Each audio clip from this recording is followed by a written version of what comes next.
মানুষটা যেরকমই হোক, যে আমার যদি বিয়া করতে চায় সে ভিডিও কলেও বিয়া করতে চাইলে আমি ভিডিও কলেও বিয়া বসবো ভাই, সে প্রবাসী হোক আর বাংলাদেশি হোক। মানে একটা মানুষ যেভাবে হোক, সে যদি তোমাকে বিয়ে করতে চায়, সে যদি দেশের বাইরে থাকে, বুড়া হোক আর জোয়ান হোক যেমনই হোক ভাই, মানে দেশের বাইরে থাকলে, দেশের বাইরে থাকে ভাই, আজকাল ভিডিও কলের মাধ্যমে বিয়া হইতেছে, সে যদি আমার বিয়া করতে চায় আমি ভিডিও কলের মাধ্যমে বিয়া বলবো ভাই, বুড়া হোক আর জোয়ান। আপুর দেশের বাড়ি? আমার দেশের বাড়ি ভাই সিলেট, সুনামগঞ্জ। সিলেট সুনামগঞ্জ।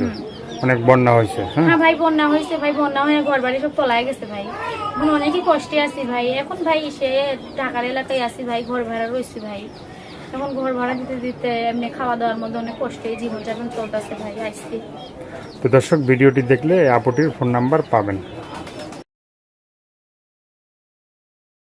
প্রিয় দর্শক, দেশ এবং প্রবাসে এই মুহূর্তে যে যেখান থেকে আমাদের ইউটিউব চ্যানেলটি দেখছেন, সবাইকে প্রীতি এবং শুভেচ্ছা জানিয়ে শুরু করছি আজকের প্রতিবেদন। তো দর্শক, দেখতে পাচ্ছেন যে সুন্দরী বোন আমাদের সামনে আছে। এই বোনটির জীবনের গল্প আমরা শুনবো, এই জীবনের ভালো লাগা, ভালোবাসা, সুখের দুঃখের, কষ্টের কথাগুলো আমরা শুনবো।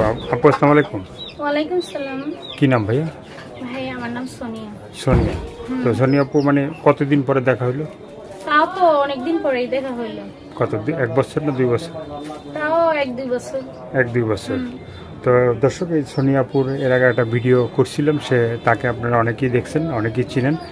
তো তারপরে অনেক দিন পরে তার সাথে দেখা হইলো, তার কাছে আসছি তার জীবনের গল্প শোনার জন্য। কি অবস্থায় কেমন আছে সেটা আমরা জানবো।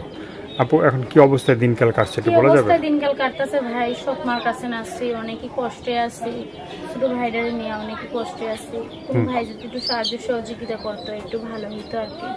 ছোট ভাইদের মাদ্রাসায় পড়ানোর অনেক স্বপ্ন ছিল, টাকা নিয়ে পারতাছি না ভাই। আর সৎ মাকে আর মাদ্রাসায় পড়াই বলে ভাই ঠিক মতন তো ভাতই দেয় না, আর ভালো একটা পোশাক দেয় না। প্রতিবেদনের সামনে আসছি, কোনো ভাই যদি একটু হেল্প সহযোগিতা করতো, বুড়া হোক জোয়ান হোক যেমনই হোক, আমি তার কাছে নি ভাই বিয়া বসে যাবো, সে যদি আমার হেল্প সহযোগিতা করে। মানে যে হেল্প সহযোগিতা করে তার কাছে তুমি বিয়ে বসতে চাও? হ্যাঁ ভাই, অনেক কষ্টে আছি ভাই, সৎমার কাছে নাচছি, অনেক কষ্টে আছি ছোট ভাইদের নিয়ে। তো অনেক লেখাপড়া করতেই পারি নাই ভাই, আমার স্বপ্ন আছে আমার ছোট ভাইটারে মাদ্রাসায় পড়ায় ভাই একটু বড় করবো ভাই, আর ওরা একটু লেখাপড়া করাবো। লেখাপড়া করতে গেলে তো টাকা পয়সা লাগবে, টাকা পয়সা নেই আমার কাছে সেরকম। তাই প্রতিবেদনের সামনে আসছি, কোনো ভাই যদি আমার কিছু হেল্প সহযোগিতা করতো একটু ভালো হইতো আর কি। তো অনেক আছে দেশে বা প্রবাসে, অনেক বাইরে আছে যে মানে ভালোবাসতে চায় বা দেখতে চায় বা ভালো মনে কথা বলতে চায়, হ্যাঁ, তো বিয়ে করতে চায় কিন্তু দেশে আসতে পারে না। ঠিক আছে, দেশে আসতে না পারলেও কোনো ভাই যদি আমার হেল্প সহযোগিতা করে, সে দেশের বাইরে থাকলেও আজকাল ভিডিও কলের মাধ্যমে বিয়া হইতেছে, সে যদি আমার ভিডিও কলের মাধ্যমে বিয়া করতে চায় আমি ভিডিও কলের মাধ্যমে বিয়া করবো। সে বুড়া হোক আর জোয়ান হোক, সে আমারে 2 মুঠো খাওয়াইতে পারবে, সে আমারে দেখতে পারবে, সে আমারে চলাইতে পারবে, আমার ছোট ভাইটারে চলাইতে পারবে, সে যেমনই হোক। মানে মানুষটা যেমনই হোক, সে যদি তোমার পাশে থাকে, বুড়া হোক জোয়ান হোক, সে যেমনই হোক ভাই, অনেক কষ্টে আছি ভাই সৎমার কাছে। মানে সৎমার কাছে অনেক কষ্টে মানে থাকা হচ্ছে। তো বাবা কই? বাবা আছে ভাই, বাবা বিয়া করলে কি আর দেখে? বাবা সৎমার কথাই শোনে। যেতক্ষণে কাজ করি ভাই মানুষের বাড়ি, সেতক্ষণে ভাত দেয়, আর না করলে ভাই কি আর করবো, জানিনি তো সৎমা কেমন। আর সৎমার ঘরে কি কোনো বাচ্চা আছে? সৎমার ঘরে শুধু একটা ভাই আছে, শুধু। সে বাচ্চাকে কি ভালোবাসে মা বা তোমাকে ভালোবাসে না এভাবে মানে দেখা যায়? দেখাই তো যায় ভাই, এখন ছোট ভাই, ও তো ওরা তো ভালো রাখবোই। এখন ওরে না যদি করলে, ওরে সারাদিন করে ওরে কোলে রাখবা, নইলে ভাত দেবো না, কাজ না করলে ভাত দেবো না। কাজ কাম করে ভাই খাই, কি আর করবো, অনেক কষ্টেই আছে, অনেক কষ্টেই জীবনযাপন চলতেছে ভাই। প্রতিবেদনের সামনে ভাই আইসি, কোনো সহযোগিতা যদি কোনো ভাই করে একটু ভালো হতো আর কি। মানে ছোট ভাইটাকে তোমার রাখতে হয়? হ্যাঁ ভাই, ছোট ভাইটারে আমার কাছে নিয়ে থাকে ভাই, কি করবো, ওরে না রাখলে তো ভাই ভাত দিব না, কাজ কাম না করলে ভাই ভাত নেই। সৎমার কাছে নাচে, অনেকই কষ্টে আছে। আমি বলছি কোনো ভাই বুড়া হোক জোয়ান হোক, সে যদি আমার পছন্দ করে, সে যদি আমার বিয়া করতে চায়, প্রবাসী হোক বাংলাদেশি হোক, আমি তার কাছে নিয়ে বিয়া বসে যাবো। সে যদি আমার পুরো দায়িত্ব নেয়, আমার কিছু সহযোগিতা করে, হেল্প করে, সে যেমনই হোক। তো সোনিয়াপুর সাথে কেউ যোগাযোগ করতে চায়, হ্যাঁ, ফোন নাম্বারটা বলা যাবে?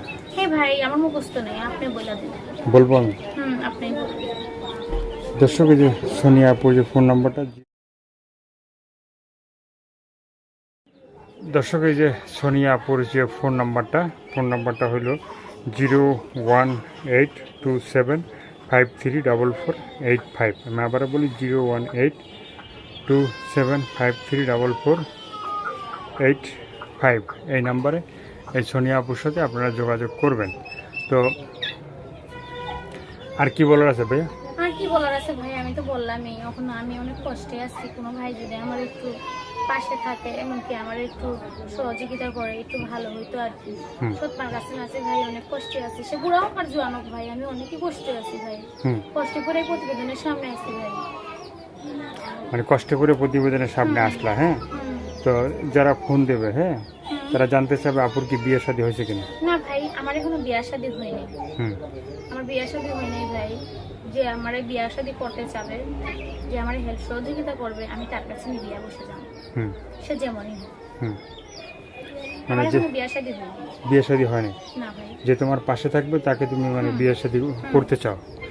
তো সে মানে এর আগে তো অনেক ভাইরা আমাদের কাছে ফোন দিছে, হ্যাঁ, যে তোমাকে বিয়ে শাদী করার জন্য, ঠিক আছে? হ্যাঁ ভাই, ফোন দে, কথা বলে, কিন্তু সহযোগিতা করে না, হেল্প করে না। হেল্প সহযোগিতা করলে তো বিয়ে বসা যায়, হেল্প সহযোগিতা না করলে কেমনি বিয়ে বসবো ভাই? ফোন দিয়া খালি কথা বলে, সহযোগিতা করে না, হেল্প করে না। এই কারণে ভাই ফোন ধরতে মন চায় না। যদি হেল্প সহযোগিতা করে তো কথা বলতে মন চায়। হেল্প সহযোগিতা করলে কথা বলতে মনে চায়। হ্যাঁ, সে বিয়ে করতে চাইলেও যেমনই হোক আমি বিয়ে বসে যাবো। যারা তোমাকে হেল্প করছিল বা তোমার পাশে ছিল, তাদের জন্য কি তুমি দোয়া করো? হ্যাঁ, যে আমার হেল্প সহযোগিতা করছে তাদের জন্য আমি দোয়া করি, আল্লাহর রহমতে তারা যেমন ভালোভাবে দেশে আসতে পারে। এমনকি প্রবাসীরা, বাংলাদেশিরা যারা যারা আমরা হেল্প করছে, আমি তাদের জন্য আল্লাহর রহমতে সবসময় দোয়া করি ভাই। তারা যেমন ভালোভাবে থাকে আর ভালো থাকে। ভালো থাকে। হ্যাঁ ভাই, ভালো থাকে। ওরা আমার হেল্প সহযোগিতা করছে, আমার কষ্টের মাঝে ওরা আমার পাশে দাঁড়াইছে, তারা যেমন ভালোভাবে থাকে। আর আমি বললাম তো, এখন আমি অনেক কষ্টে আছি ভাই। কষ্টে না থাকলে মানুষ প্রতিবেদন করে না। আমি প্রচন্ডই কষ্টে আছি, সৎমার কাছে নাচছি, বলছি যে ভাই বুড়া হোক আর জোয়ান হোক, সে বিয়ার কথা কইতে, সে যদি আমার বিয়া করতে চায়, আমি বিয়া বসা যাবো। আর কিছু বলার আছে? না ভাই, আর কিছু বলার নেই। মানুষটা যেরকমই হোক, যে আমার যদি বিয়া করতে চায়, সে ভিডিও কলেও বিয়া করতে চাইলে আমি ভিডিও কলেও বিয়া বসবো ভাই। সে প্রবাসী হোক আর বাংলাদেশি। মানে একটা মানুষ যেভাবে হোক, সে যদি তোমাকে বিয়ে করতে চায়, সে যদি দেশের বাইরে থাকে, বুড়া হোক আর জোয়ান হোক, যেমনই হোক ভাই, মানে দেশের বাইরে থাকলে, দেশের বাইরে থাকে ভাই, আজকাল ভিডিও কলের মাধ্যমে বিয়া হইতেছে। সে যদি আমার বিয়া করতে চায়, আমি ভিডিও কলের মাধ্যমে বিয়া বলবো ভাই, বুড়া হোক আর জোয়ান। আপুর দেশের বাড়ি? আমার দেশের বাড়ি ভাই সিলেট, সুনামগঞ্জ। সিলেট সুনামগঞ্জ। অনেক বন্যা হয়েছে? হ্যাঁ ভাই, বন্যা হয়েছে ভাই। বন্যা হয়ে ঘর বাড়ি সব তলায় গেছে ভাই। এখন অনেকই কষ্টে আছি ভাই। এখন ভাই সে ঢাকার এলাকায় আছি ভাই, ঘর ভাড়া রয়েছি ভাই। এখন ঘর ভাড়া দিতে দিতে এমনি খাওয়া দাওয়ার মধ্যে অনেক কষ্টে জীবনযাপন চলতেছে ভাই। আসছি। তো দর্শক, ভিডিওটি দেখলে আপুটির ফোন নাম্বার পাবেন। তো দর্শক, এই আপুর কথাগুলো শুনলেন, ভালো লাগলে অবশ্যই তার পাশে থাকবেন। সাহায্য সহযোগিতা, প্রেম, ভালোবাসা, বিয়ে শাদী যে যেটা করবেন সেটা আপনাদের একান্তই ব্যক্তিগত ব্যাপার। ভালো থাকেন, সুস্থ থাকেন, 5 ওয়াক্ত নামাজ পড়বেন, আর দেশটাকে বেশি বেশি করে ভালোবাসবেন। সবাইকে আল্লাহ হাফেজ। সবাই ভীষণ ভালো থাকবেন। চ্যানেলটি সাবস্ক্রাইব করে সঙ্গে থাকুন।